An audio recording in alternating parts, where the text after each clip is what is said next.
আগামীকাল তৃণমূলের 21শে জুলাই জোর কদমে চলছে তার প্রস্তুতি। মঞ্চের কাজ শেষ হয়ে গিয়েছে। মুখ্যমন্ত্রী মমতা বন্দ্যোপাধ্যায় তিনি কিছুক্ষণ আগে গিয়ে সভাস্থল পরিদর্শন করেছেন এবং তিনি বলেছেন যাতে সকলে সুস্থভাবে কাল মিছিল করে এই সভাস্থলে আসতে পারেন সেই বিষয়টা নজর রাখতে হবে। এবং তার পাশাপাশি তিনি ইঙ্গিতপূর্ণ মন্তব্য করেছেন। তিনি বলেছেন এখানে কেউ নেতা নয়, সকলেই তৃণমূলের কর্মী, সহকর্মী। এই কথা বলেছেন মুখ্যমন্ত্রী মমতা বন্দ্যোপাধ্যায়।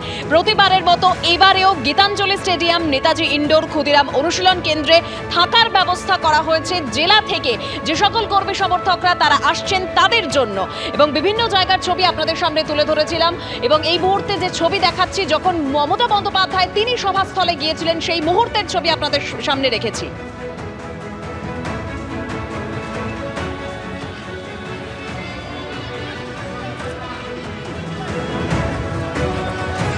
ইতিমধ্যেই বিভিন্ন জেলা থেকে কর্মী সমর্থকরা তারা এসে পৌঁছেছেন।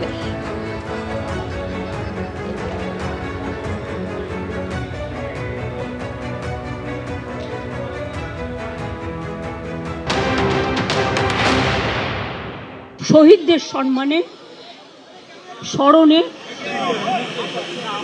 21শে জুলাই আন্দোলনে যারা শহীদ হয়েছিলেন তাদের সহ বিভিন্ন গণ আন্দোলনে, জন আন্দোলনে যারা শহীদ হয়েছে তাদের সকলকে আমরা শ্রদ্ধার্ঘ্য নিবেদন করি।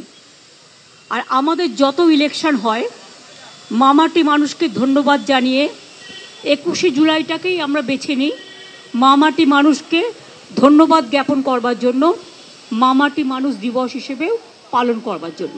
আমার সবার কাছে একটাই অনুরোধ থাকবে, শান্তিপূর্ণভাবে মাথা ঠান্ডা করে সবাই আসবেন।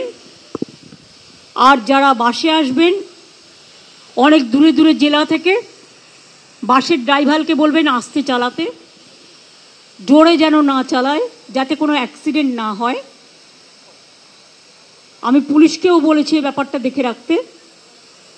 আর দুই হচ্ছে ট্রেনে যারা আসবেন, ট্রেন তো আপনারা জানেন ওদের কিন্তু 15 দিন আগে মিটিং করে আমরা রিকোয়েস্ট করেছিলাম যে যেন ট্রেন কোনো রকমভাবে বাতিল করা না হয় বা বন্ধ করা না হয়। উপরন্তু যে কোনো বড় জমায়েত হলে, আমি নিজে রেল মিনিস্টার হিসেবে কাজ করে এসেছি অনেকবার, আমি জানি এটা রেলের ডিউটি টু ক্লিয়ার দ্য রাশ, এখানে ফ্রিকোয়েন্সি বাড়ায়। এইটুকু বলে গেলাম। বাদ বাকি যা বলার, আমি প্রতিবারই আসি, কর্মীদের সাথে দেখা করে যাই। আমাদের এখানে নেতা কেউ নেই, এখানে সবাই তৃণমূলের সহকর্মী। আর কালকে যদি ওয়েদার ঠিক থাকে অখিলেশ আসবে, অখিলেশকে আমি আমন্ত্রণ জানিয়েছি। আমরা প্রত্যেকবারই চেষ্টা করি কাউকে না কাউকে নতুন করে নিয়ে আসার। এছাড়াও বুদ্ধিজীবীদেরও অনেককেই আমরা আমন্ত্রণ জানিয়েছি যারা প্রতিবারই থাকেন।